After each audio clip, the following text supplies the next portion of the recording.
Okay na ako And dito, tapos gusto mo mag-bangs? Hindi na.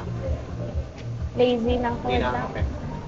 Tapos, ako nang bahala, highlight Isn't natin. it too low? Pero sige, here Okay. first, no? Okay. Ano yun? Here first. Oo. And then later na lang natin.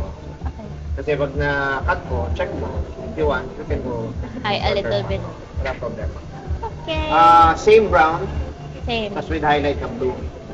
Blue or aquamarine?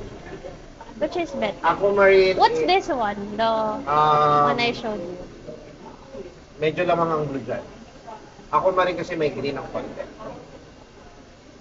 Which is May- better? Blue. The one like this. Okay. The last time that I had the all blue was all blue, right? Let's start blue naman. Okay. Hindi, pareho siyang maganda. Pero, Sa aquamarine, sa brown, ano? aquamarine and ano, ang pansin ko lang sa aquamarine, mas mabilis siya mag-fade into green. Unlike ang blue. Let's go for blue for longer. Ang karamihan pumipili na aquamarine is if they want ng green din at the same time. So, parang parehong gusto nila. Let's go for blue na lang. Okay. Will it blend for the brown? Yes. Okay. Or we don't need to be black naman, right? Yes. Okay. Okay lang.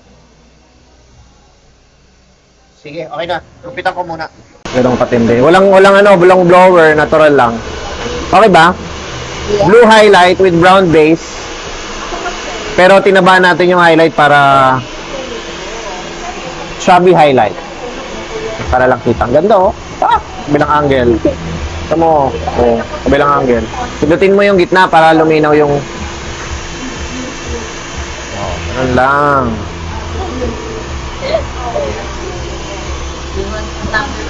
Want like that ulit. Another like that. Pakita mo yung likod, ano? Kasi kung one length lang, at manong tingnan eh, no? Mamalay may layer, no? Boring. Boring pag ano, one length eh. So, okay na yung may layer.